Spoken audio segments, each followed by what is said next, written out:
ಸದ್ಯ ರಾಜ್ಯದಲ್ಲಿ auto metre rate ಹೆಚ್ಚಳಕ್ಕೆ ಈಗ ಸಭೆಯನ್ನ ಕರೆಯಲಾಗಿದೆ. ಮಾರ್ಚ್ 12ಕ್ಕೆ ಆಟೋ ಮೀಟರ್ ದರ ಪರಿಷ್ಕರಣೆಗೆ ಸಭೆಯನ್ನ ಕರೆದಿದ್ದಾರೆ. ಮೀಟಿಂಗ್ ಬಳಿಕ ಆಟೋ ಮೀಟರ್ ದರ ಏರಿಕೆ ಗ್ಯಾರಂಟಿನಾ? ಈಗಾಗಲೇ ಜನ ಸಾಲು ಸಾಲು ಬೆಲೆ ಏರಿಕೆಯಿಂದ ಕಂಗಾಲಾಗಿದ್ದಾರೆ. ಇದರ ನಡುವೆ ಆಟೋ ಹತ್ತೋ ಮುನ್ನವೂ ಕೂಡ ಈಗ ಯೋಚನೆ ಮಾಡಬೇಕಾಗಿರುವಂತ ಪರಿಸ್ಥಿತಿ ಎದುರಾಗಿದೆ.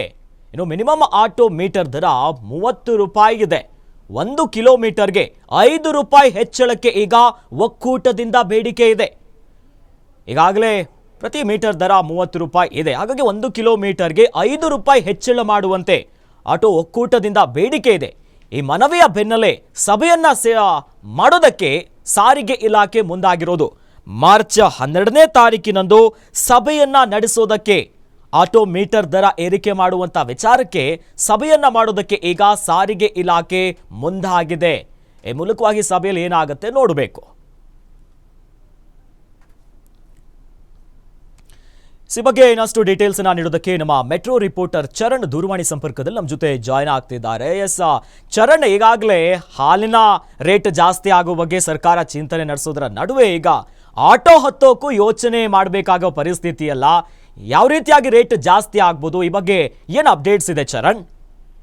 ಎಸ್ ಅಖಿಲೇಶ್, ಪ್ರಮುಖವಾಗಿ ಬಸ್ ದರ ಅದೇ ರೀತಿಯಾಗಿ ಮೆಟ್ರೋ ದರ ಏರಿಕೆ ಬೆನ್ನಲ್ಲೇ ಇದೀಗ ಆಟೋ ಮೀಟರ್ ದರ ಏರಿಕೆಯ ಬಗ್ಗೆ ಕೂಡ ಚರ್ಚೆಗಳು ಶುರುವಾಗಿರುವಂತದ್ದು. ಯಾಕಂತ ಹೇಳಿದ್ರೆ ಸಾರಿಗೆ ಇಲಾಖೆಯ ನಿಯಮದ ಪ್ರಕಾರ ಪ್ರತಿ 3 ವರ್ಷಕ್ಕೆ ಒಂದು ಬಾರಿ ಆಟೋ ಮೀಟರ್ ಪರಿಷ್ಕರಣೆಯನ್ನ ಮಾಡಲಾಗುತ್ತೆ. ಅಂತ ಹೇಳಿದ್ರೆ ಕಿಲೋಮೀಟರ್ ವೈಸ್ 1-2 ರೂಪಾಯಿಗಳ ಹೆಚ್ಚಳವನ್ನ ಕೂಡ ಮಾಡಲಾಗುತ್ತೆ. ಕಳೆದ 3 ವರ್ಷಗಳಿಂದ ಯಾವುದೇ ರೀತಿಯಾದಂತಹ ದರ ಏರಿಕೆಯನ್ನ ಮಾಡಿಲ್ಲ. ಅದೇ ರೀತಿಯಾಗಿ ಆಟೋ ಮೀಟರ್ ದರವನ್ನ ಪರಿಷ್ಕರಣೆ ಮಾಡಿಲ್ಲ. ಸುಮಾರು 3 ಕಿಲೋಮೀಟರ್ಗೆ 30 ರೂಪಾಯಿಗಳ ಆಧಾರದ ಮೇಲೆ ಆಟೋವನ್ನ ಓಡಿಸಲಾಗ್ತಾ ಇತ್ತು. ಈ ಹಿನ್ನೆಲೆಯಲ್ಲಿ ಈಗ ಸದ್ಯಕ್ಕೆ ಮತ್ತೆ ಪರಿಷ್ಕರಣೆ ಮಾಡಿ ಅಂತ ಹೇಳಿ ಆಟೋ ಸಂಘಟನೆಗಳು ಸರ್ಕಾರಕ್ಕೆ ಮನವಿಯನ್ನ ಕೊಟ್ಟಿರುವಂತದ್ದು.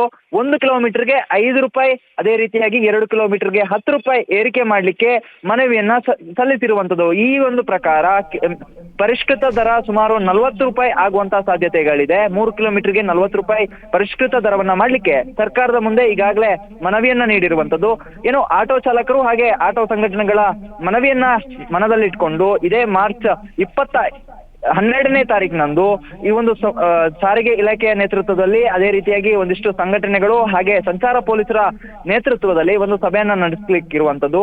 ಈ ಒಂದು ಸಭೆಯಲ್ಲಿ ಇವರು ಕೊಟ್ಟಿರುವಂತಹ ಮನವಿಗೆ ಪುರಸ್ಕಾರವನ್ನ ಕೊಡ್ತಾರಾ ಅಥವಾ ಈ ದರವನ್ನ ಕಡಿಮೆ ಮಾಡಿ 1-2 ರೂಪಾಯಿ ಏರಿಕೆ ಮಾಡುವಂತದ್ದು, ಈ ನಿಯಮವನ್ನ ತರ್ತಾರಾ ಅಥವಾ 5 ರೂಪಾಯಿಯನ್ನೇ ಏರಿಕೆ ಮಾಡ್ತಾರಾ ಎನ್ನುವಂತಹ ಪ್ರಶ್ನೆಗಳು ಕೂಡ ಈಗ ಹುಟ್ಟಿರುವಂತದ್ದು. ಮುಂದಿನ ಮಾರ್ಚ್ 12ರಂದು ಬಹುತೇಕ ಜನರ ಜೇಬಿಗೆ ಮತ್ತೆ ಕತ್ತರಿ ಬೀಳುವಂತಹ ಸಾಧ್ಯತೆಗಳಿದೆ.